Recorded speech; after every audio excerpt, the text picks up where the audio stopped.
제가 받들어 읽을 때 우리에게 주시는 하나님의 말씀으로 받으시길 바랍니다. 여호와 하나님이 땅의 흙으로 사람을 지으시고 생기를 그 코에 불어넣으시니 사람이 생명이 되니라. 아멘. 이제 기본 회복 시리즈 어느덧 27번째 시간입니다. 인간의 회복이라는 말씀을 나누겠습니다. 여러분, 시편 8편 4절의 말씀을 보시면 다윗이 이렇게 하나님께 질문을 드립니다. 사람이 무엇이기에 주께서 그를 생각하시며, 사람이 무엇이길래 우리 주 하나님께서 그토록 생각해 주시는가를 여쭙고 있습니다. 여러분, 지난 주일에 우리들은 하나님의 창조에 두 단계가 있음을 말씀을 통해 보았습니다.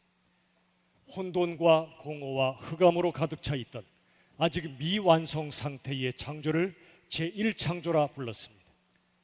빛이 있으라, 그리고 8번에 걸친 창조 선언을 통해 아름다운 우주가 완성되는 것을 제2창조라 불렀습니다.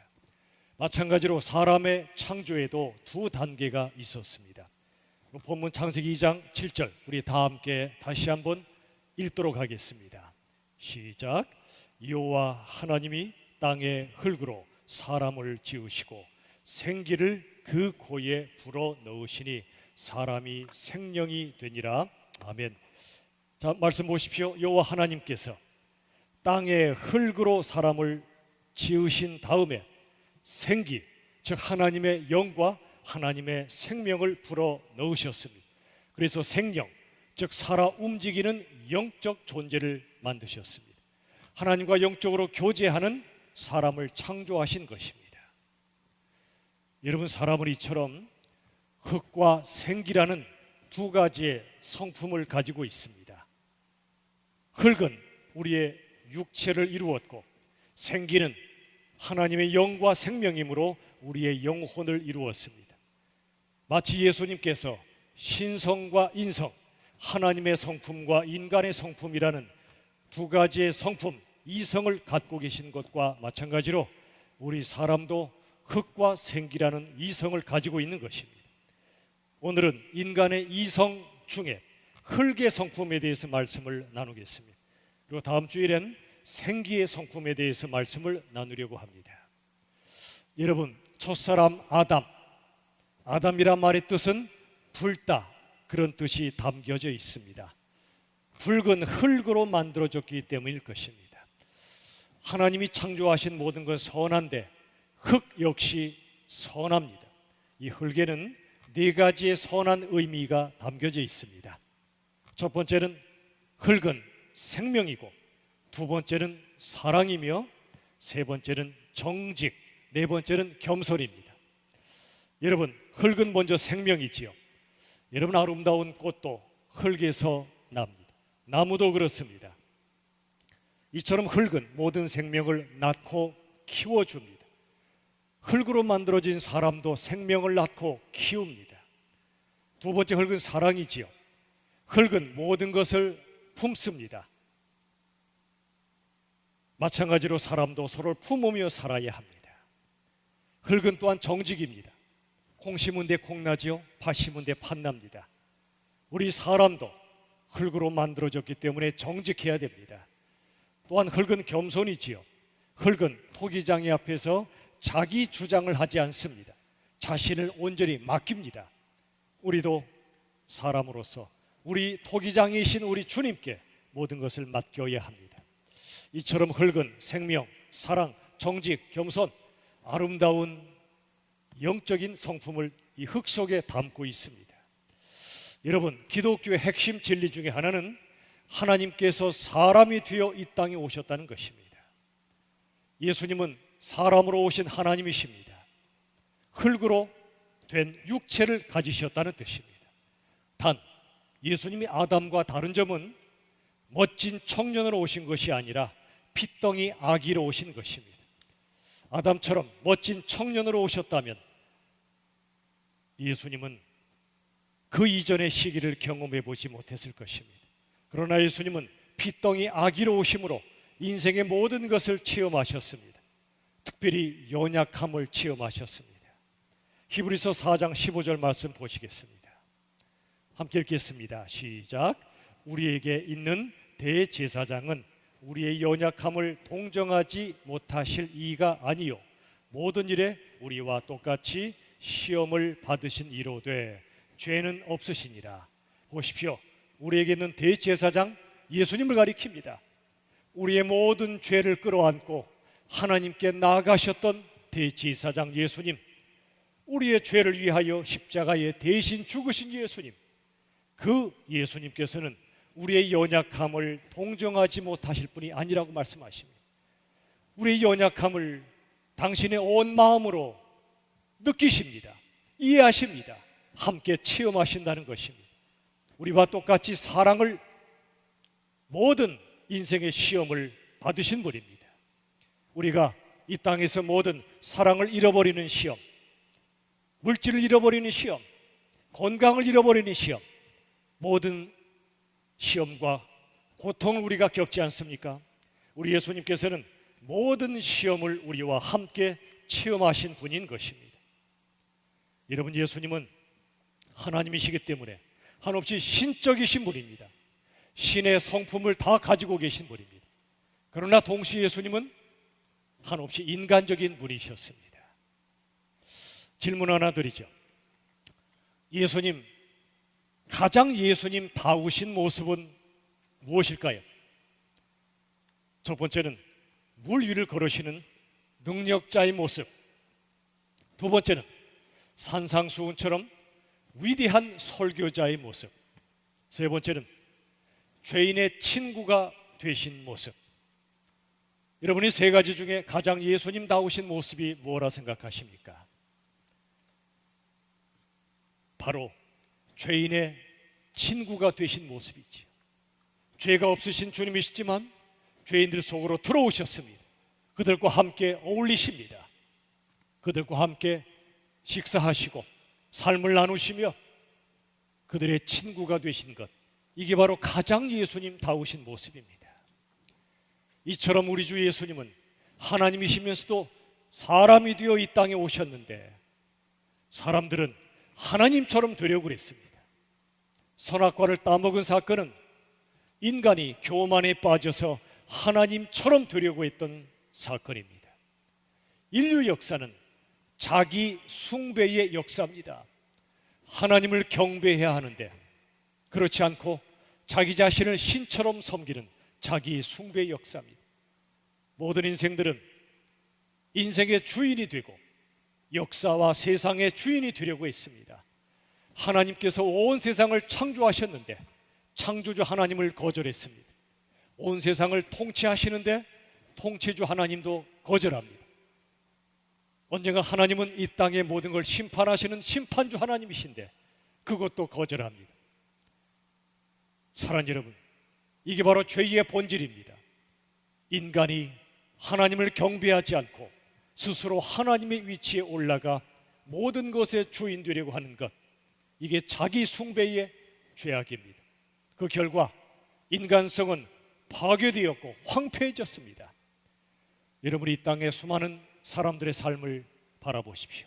우리들의 삶도 혹시 그러지 않을지 모르겠습니다. 하나님을 경배하기보다 내가 오히려 가장 소중한 위치에 있습니다. 내 행복을 위하여 결혼도 하고 내 행복을 위하여 사람들을 만납니다. 오직 나, 내가 이 땅의 모든 것처럼 살아갑니다. 문제는 그 결과 사람과 사람 사이에 갈등이 벌어지고 충돌이 일어나고 이 땅의 모든 곳마다 인간성이 황폐해진 모습들이 드러납니다. 최근에 체육대학 안에서 정말 비인간적인 폭력 사태가 있었음을 우리가 보았습니다. 그로 인해 꽃다운 한 청년이 스스로 이 땅을 떠나는 일이 벌어졌습니다. 체육대학뿐이 아닙니다. 이 땅의 수많은 곳에 동일한 일들이 벌어지고 있습니다. 가인이 아벨을 죽였던 첫 번째 폭력의 사건, 이후에 라멕이라는 사람이 등장해서 나에게 해를 끼치는 사람들에게 77배로 갚아주리라 폭력으로 보복하겠다는 선포가 있었고 그 뒤 인류의 모든 역사는 바로 이처럼 자기를 위하여 다른 사람을 죽이거나 괴롭히는 이러한 역사였습니다. 예수님 당시에 바리새인들이 있었습니다. 그들은 나름 신적인 삶을 꿈꿨습니다. 말씀을 열심히 공부도 했고 나름 종교인으로서 모범적으로 살려고 했었습니다. 그러나 그들은 지극히 비인간적인 삶이 되고 말았습니다. 왜 그랬을까요? 그들은 하나님께서 사람이 되어 오셨다는 이 진리를 깨닫지 못했습니다. 오직 내가 신적으로 위대한 거룩의 사람이 되려고 작심하고 노력은 했지만 그들 속에 여전히 교만과 탐욕이 가득했습니다. 여러분, 예수님을 제대로 만나면 내가 신적인 사람이 되려고 애쓰지 않습니다. 오히려 한없이 인간적인 사람이 되려고 했습니다. 예수님이 사람이 되신 것처럼 우리도 참된 사람이 되려고 했습니다. 여러분, 인간적이라는 말의 뜻은 인간의 가치와 인간의 한계에 대해서 잘 알고 그렇게 사는 걸 말합니다. 인간은 한없이 가치 있는 존재입니다. 그러나 동시에 인간은 죄와 허물과 부족함이 많은 한계를 가진 인생입니다. 이처럼 인간의 가치와 한계를 동시에 깨닫고 그렇게 사는 걸 인간적이라고 말합니다. 빅토르 위고는 인생에 세 가지 싸움이 있다고 말합니다. 자연과의 싸움, 다른 인간과의 싸움, 그리고 자기 자신과의 싸움. 지금 코로나의 싸움도 실은 자연과의 싸움이라 말할 수 있죠. 또 지금 이 땅에 인종 간에 또 수많은 인간 간의 싸움이 계속 벌어지고 있습니다. 그러나 여러분, 이 세 가지 싸움 중에 가장 중요한 싸움은 자기 자신과의 싸움입니다. 지금 우린 코로나와 싸우고 있죠. 그러나 더 중요한 건 이 시대에 자기 자신과 싸우고 있습니다. 절망과의 싸움이요, 증오와의 싸움이요, 내 자신과의 싸움이 가장 중요한 싸움이지요. 여러분, 빅토르 위고가 썼던 작품 중에 레미제라블이라고 있습니다. 성경 다음으로 많이 읽혔다고 하는 책입니다. 이 책은 장발장이라는 사람이 나옵니다. 장발장의 선한 자아와 악한 자아가 싸우고 있는 것을 그려낸 작품입니다. 마침내 선한 장발장이 악한 장발장을 이기게 됩니다. 우리가 지난번에 본 것처럼 여러분, 악은 절대로 선을 이기지 못합니다. 악은 사탄에게서 나왔고 선은 하나님께로부터 나옵니다. 사탄이 하나님을 절대로 이기지 못합니다. 하나님을 대적은 하지만 하나님을 이길 수 없습니다. 마찬가지로 선은 반드시 악을 이깁니다. 전쟁이 일어나고 포탄이 쏟아지는 바로 그곳에서도 아름다운 꽃은 피어나고 아름다운 생명도 태어납니다. 악이 많은 이 땅이지만 하나님의 선은 지금도 존재하고 그 선은 반드시 악을 이길 것입니다. 장발장만이 아니라 우리 모든 인생 속에는 두 자아가 싸우고 있습니다. 선한 자아와 악한 자아가 싸우는 것이 우리 마음입니다. 우리 마음은 최고의 전쟁터지요. 여러분, 그런데요, 이 내적인 싸움은 우리의 실상을 그대로 드러내 보여줍니다. 용감한 나와 비겁한 나, 너그러운 나와 옹졸한 나, 참된 나와 거짓된 나, 거룩을 갈망하는 나와 더러운 욕망을 추구하는 나. 이 두 가지 모습이 다 우리의 모습이죠. 우리 안에 성자도 있고 탕자도 있는 것입니다. 한 사람 속에는 선만 있지 않습니다. 악만 있지 않습니다. 선과 악이 동시에 존재합니다. 모든 사람이 그렇습니다. 여러분, 다른 사람을 바라볼 때 저 사람은 100% 악한 사람이야, 그러지 마십시오. 이 땅에 온전히 선한 사람도 없고 온전히 악한 사람도 없습니다. 모든 사람이 내적으로 선한 자아와 악한 자아가 치열하게 싸우고 있습니다. 우리 자신도 그렇고 다른 사람도 그렇습니다. 선은 악을 이긴다 말씀하셨죠. 내 속에도 그러하고 다른 사람 속에도 악이 100%인 것처럼 보여도 그 사람 위해 기도하십시오. 그 사람 속에 선은 반드시 있습니다. 하나님의 형상이 아직 남아있기 때문에 그렇습니다. 동시에 악이 존재합니다. 그 사람 속에 악이 너무나도 커 보여도 기도해 주십시오. 하나님, 저 사람 속에 있는 선이 악을 이기게 해달라고. 그리고 저 사람은 반드시 선이 악을 이길 것이라는 소망으로, 믿음으로 기도하십시오.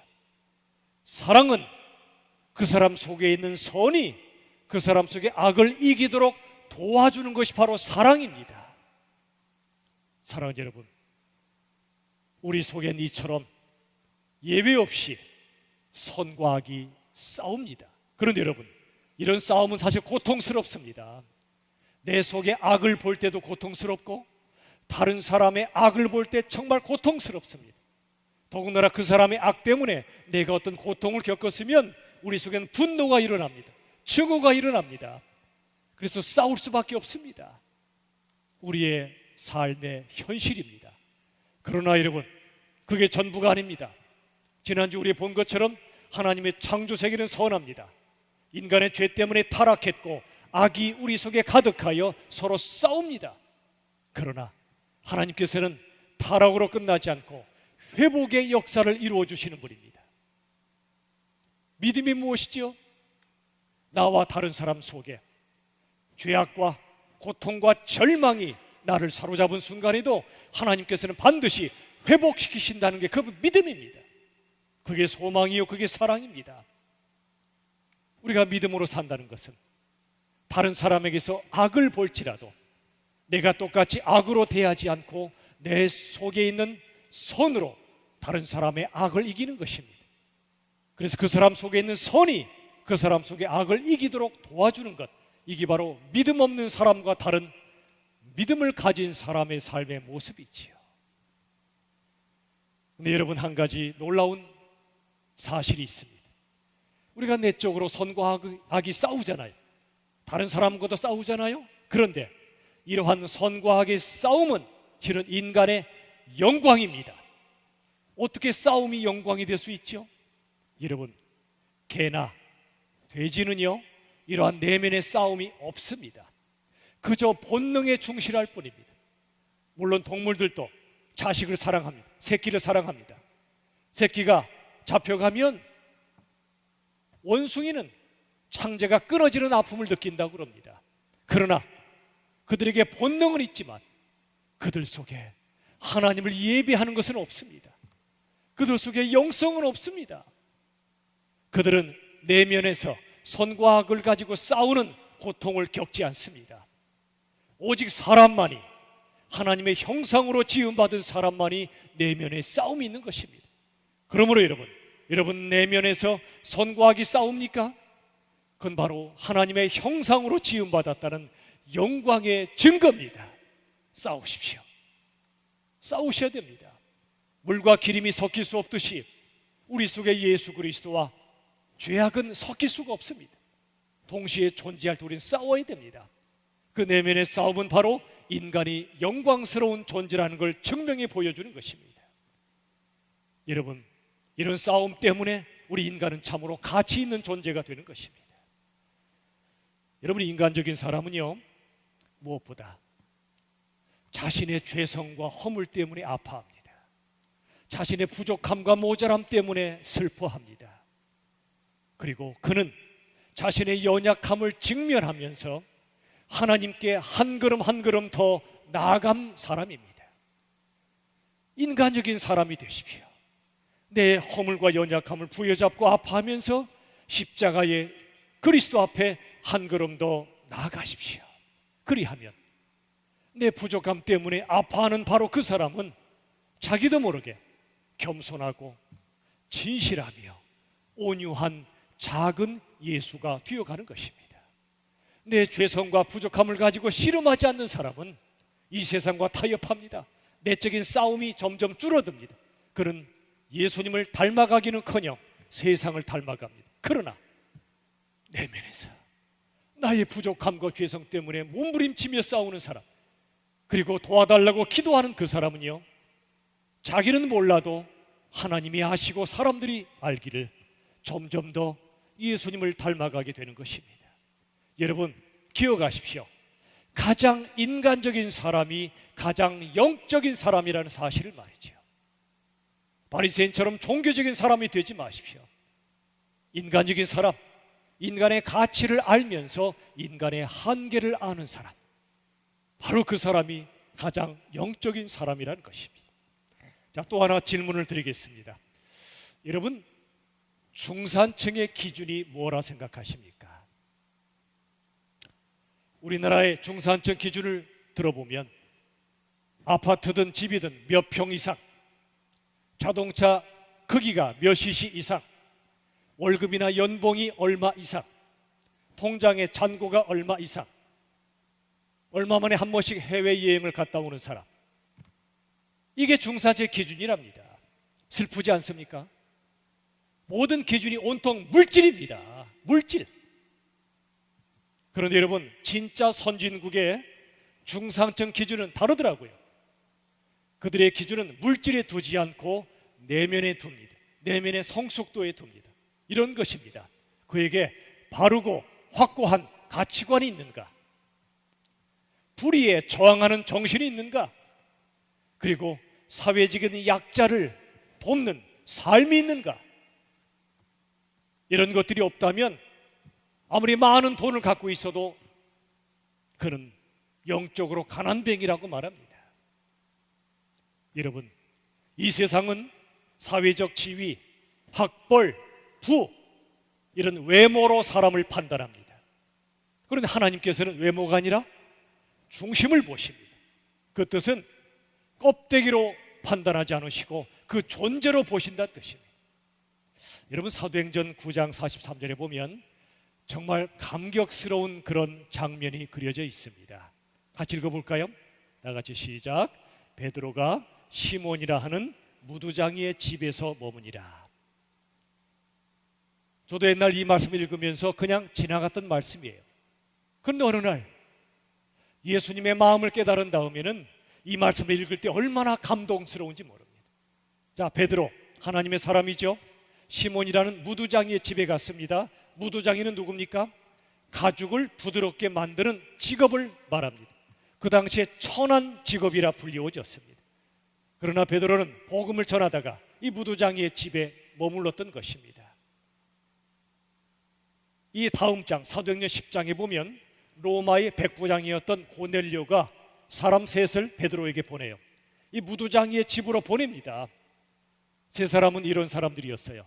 이방인, 그리고 하인이었던 두 사람, 그리고 군대에서 부하 한 사람을 보냅니다. 여러분, 그날 밤에 베드로와 무두장이와 이방인과, 즉 하인들과 그리고 부하, 그들이 한 집에서 머무릅니다. 교제를 나눕니다. 유대인과 이방인이, 힘 있는 자와 힘 없는 자가, 가진 자와 갖지 못한 자가 아무런 문제가 되지 않고 서로 섞입니다. 어울립니다. 예수님 안에서 그들은 하나가 됩니다. 여러분, 교회는 바로 이런 곳이어야 합니다. 세상의 모든 기준을 다 내려놓고 오직 예수님 때문에 만날 수 있고, 예수님 때문에 사람을 사람으로 만날 수 있는 것, 서로를 진정으로 존중하며 사랑할 수 있는 것, 이게 바로 교회여야 합니다. 어쩌면 이 코로나의 사태가 밀려와서 예배당 문이 닫히고 예배가 멈춰지는 이 기가 막힌 상황을 왜 하나님이 허락하셨을까 생각해 봅니다. 어쩌면 정말 교회가 교회타워야 하기 때문에, 성도가 성도타워야 하기 때문에 이런 힘든 시기를 허락하지 않으셨나 생각해 봅니다. 우리가 예수를 믿는다는 것은요, 하나님을 하나님으로 경배하고 더 나아가 사람을 사람으로 만날 수 있는 것을 가리킵니다. 우리 교회는 어떻습니까? 세상의 기준이 우리 안에 들어와 있지 않습니까? 나도 모르게 내가 누군가를 만날 때 세상 기준으로 만나고 있지 않냐, 그 말이죠. 이 사람 부자지, 이 사람 가난하지, 이 사람 학벌이 좋지, 그렇지 않지, 이 사람 세상에서 대단한 일을 한 사람이지, 아니지.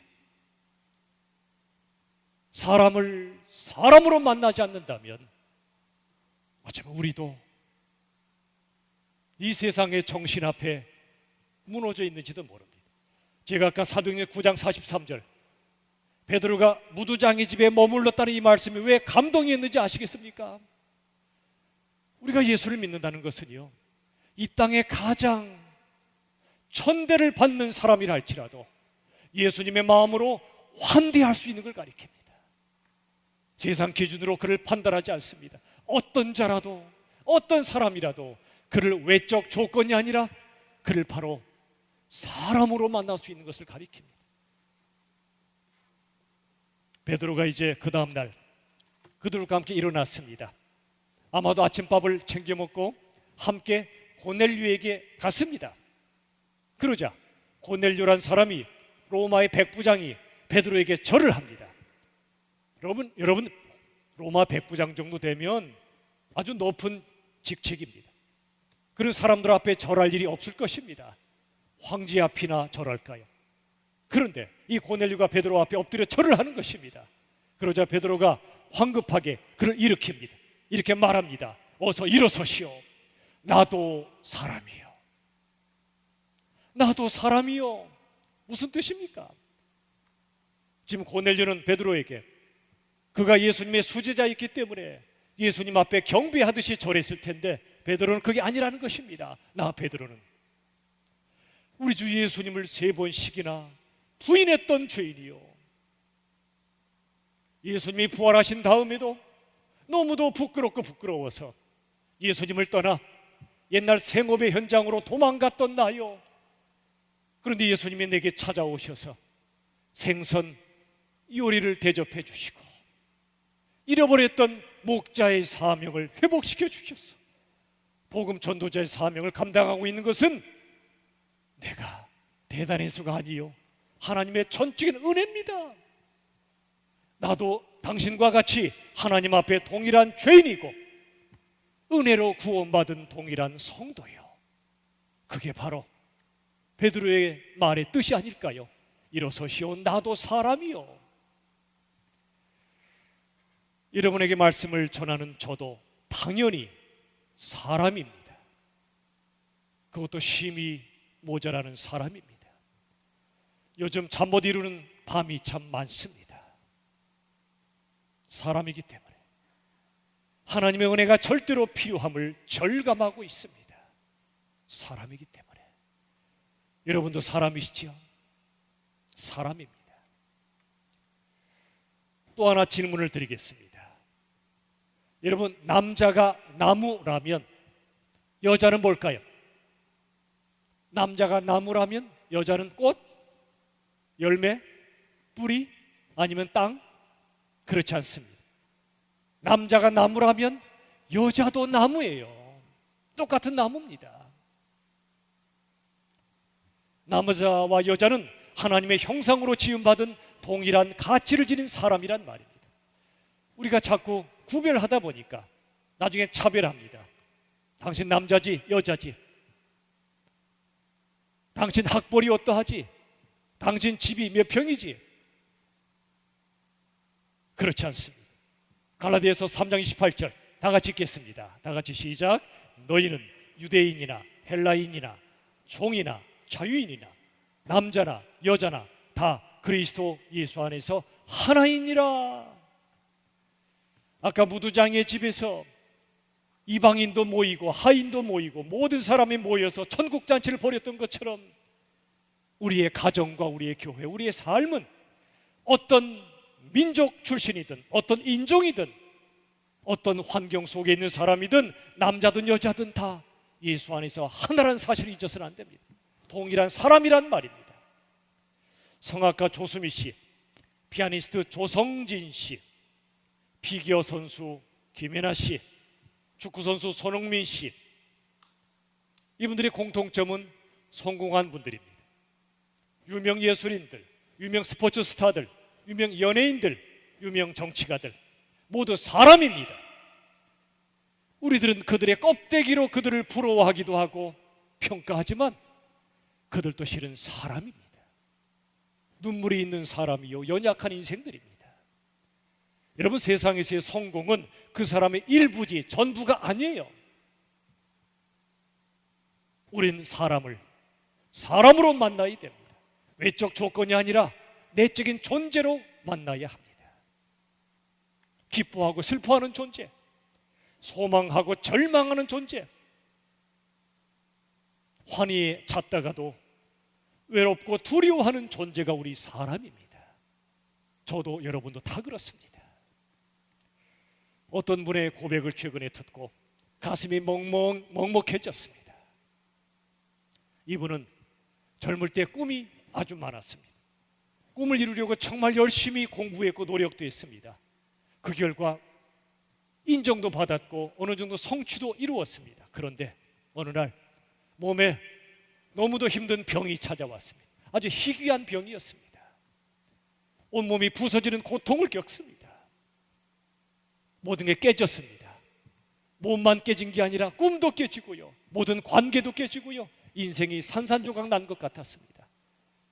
그러기를 10년, 20년 이상의 세월이 흘렀습니다. 나와 같은 또래였던 사람들은 세상에서 나름의 위치를 차지하고 인정도 받고 다들 그렇게 살아가는데 나는 뭘까? 나는 왜 살까? 마음속에 원망과 불안감이 밀려오고요, 때로 질투와 열등감이 밀려오고요, 저주와 절망감이 폭풍처럼 밀려오지 않았겠습니까?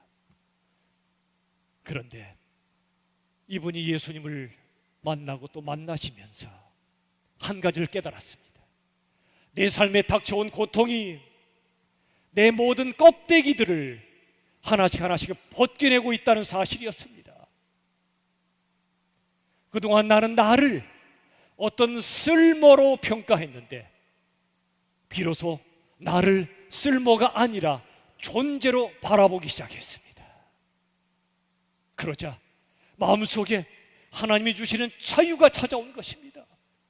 내 건강, 내 상황, 내 위치, 내 모든 것이 쓸모라고 하는 기준으로 바라볼 때는 절망했던 겁니다. 나는 이제 아무짝에도 쓸모없는 인간이 아닐까. 그런데 하나님은 그런 분이 아니십니다. 하나님은 우리를 쓸모로 보시는 분이 아니라 우리를 존재로 보시는 분입니다. 물론 우리가 하나님께 쓰임받기 위해 노력하고 하나님께 영광 돌리기 위해 노력해야 됩니다. 그러나 하나님께서는 우리를 쓸모로 보지 않으세요. 사람들이 볼 때 아무런 쓸모가 없어 보여도 그 내면에 하나님을 진정으로 사랑하고 나 위해 죽으신 예수님을 진정으로 사랑하는 그 사람은 하나님께서 더욱더 영광 받으심을 믿으시길 바랍니다.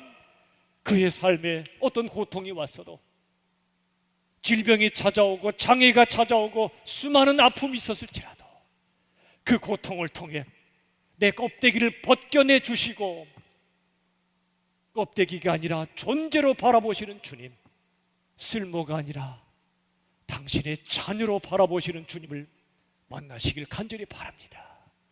우리가 이 땅에서 하나님을 위하여 뭔가를 한다 한들 뭘 하겠습니까?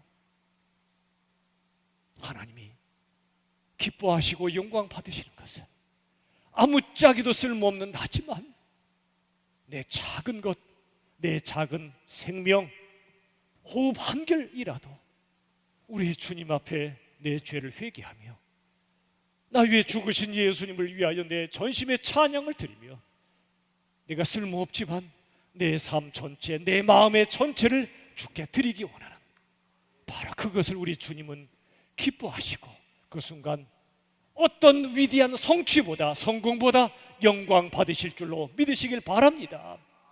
사랑하는 여러분, 하나님의 나라는 어쩌면 고통받고 외롭고 소외된 그 사람들의 나라가 아닐까 싶어요. 하나님이 없어도 내 능력과 내 노력으로 세상에서 모든 걸 이룰 수 있다고 믿는 자들, 심지어 바리새인처럼 내 종교적 열심과 노력으로 하나님을 위하여 내가 대단한 일을 했다고 믿는 자들, 그들의 나라가 아니라 교회에서나 세상에서나 주님이 그토록 십자가에서 모든 걸 내어주셨건만 나는 여전히 쓸모가 없지만 그래도 나를 끝까지 사랑하시고 내 외모나 껍데기가 아니라, 내 업적이나 성취가 아니라 나를 존재 그 자체로 사랑하시는 우리 주님 앞에 감사하며 찬양하며 내게 주어진 짧은 인생, 그 시간, 에너지, 재능과 은사, 물질까지 우리 주님을 위하여 모든 걸 드리기 원하는, 바로 그 사람을 통해 하나님이 영광 받으실 것입니다. 말씀을 맺겠습니다. 사랑하는 여러분, 사람을 사람으로 만나시기 바랍니다. 그리스도 안에서 어떤 자를 만날지라도, 음식점에 가도 맛있는 음식에 너무 정신 팔리지 마세요. 서빙하시는 사람을 먼저 보십시오. 물건을 사러 가셔도 물건에 너무 현혹되지 마시고 이 힘든 시대를 살아가는 사람들을 보십시오. 사람을 사람으로 만나는 것, 이게 바로 하나님이 기뻐하시는 인간적인 삶이에요. 하나님이 사람이 되어 이 땅에 오셨습니다. 사람과 같이 되셨습니다. 심지어 죄가 없으시지만 죄인의 모습으로 십자가에 죽으시고 죄인을 대신하여 죽으셨습니다. 그분은 완전한 하나님이시지만 완전한 사람 되기를 기뻐하셨습니다. 그렇다면 그리스도인들은 예수 그리스도처럼 내가 정말 진짜 사람이 되고 누구를 만나도 사람으로 만나십시오. 가장 인간적인 사람이 가장 영적인 사람임을 잊지 마십시오. 우리에게 하나님이 하나님의 형상을 주셨는데 죄 때문에 그 형상이 일그러졌습니다. 그러나 칼빈의 말처럼 우리 속에 남아있는 하나님의 형상은 햇빛처럼 빛나진 않아도 별빛처럼은 빛나고 있습니다. 때로 희미하지만 여전히 빛이란 말입니다. 타락한 인간도 여전히 인간이며 아버지를 떠난 아들도 여전히 아들입니다. 우리가 하나님을 떠났을지라도 여전히 우리를 자기 백성으로 생각하시고 자기의 자녀로 생각하십니다. 그러므로 여러분, 우리 자신이 부족해도 낙심할 이유가 없습니다. 우린 여전히 하나님의 자녀들입니다. 우리가 대단한 성공, 대단한 세상의 인정, 하나님이 그걸 바라시는 게 아닙니다. 하나님이 어디에 우리를 두시든 그 자리에서 하나님을 찬양하며 복음을 증거하며 모든 사람을 사람으로 대하며 작은 자 하나에게 예수님의 마음으로 섬긴 것을 하나님은 가장 기뻐하실 줄로 믿으시길 바랍니다. 부디 우리가 흙이라는 사실 잊지 맙시다. 흙입니다. 그러나 동시에 가장 인간적인 것이 가장 영적이며 사람을 사람으로 대하는 진정한 사람이 되고 예수님의 사람들이 되시기를 우리 주 그리스도의 이름으로 축원합니다. 시간에 기도하겠습니다. 세 가지의 기도 제목을 올려드립니다. 첫 번째, 우리 모두가 예수님을 닮은 진짜 사람이 되게 해달라고. 세상에서나 교회에서나 어떤 업적이나 성취가 우리의 목표가 되지 않고 정말 죄인들과 함께 하셨고 작은 자와 함께 어울렸으며 사람을 사람으로 대할 줄 아는 진짜 사람이 될 수 있도록 기도하십시오. 두 번째, 우리 자녀들과 다음 세대가 돈 많이 벌고 성공하는 자들이 아니라 정말 예수님을 믿는, 예수님을 닮은 작은 예수로 생명과 복음을 전하는 사람들로 자랄 수 있도록. 세 번째, 이 코로나 상황 속에서 하나님의 메시지를 듣고 자신과의 싸움을 성령에 의지하여 승리하게 해달라고. 또 나아가 공예배와 생활예배를 온전히 드리는 참된 예배자로 살 수 있도록 이 시간에 합심하여 간절히 기도하겠습니다. 살아계신 아버지 하나님, 용서하여 주시옵소서. 예수를 믿는다 하면서도 진짜 사람으로 살지 못했습니다. 사람을 조건으로 대하며 사람으로 대하지 못한 일이 있었습니다. 아버지요, 가장 인간적인 삶, 가장 영적인 걸 깨달았습니다. 누구를 만나도 하나님의 사람으로 만나게 하시고 사람으로 만나게 하시고 우리 자녀들이 정말 예수님을 닮은 하나님의 사람들이 될 수 있도록 주시옵소서. 하나님께 주시는 메시지를 듣게 하시고, 오 주여, 우리 교회 현장 삶의 현장 진정한 생활 예배자로 설 수 있도록 도와주시옵소서.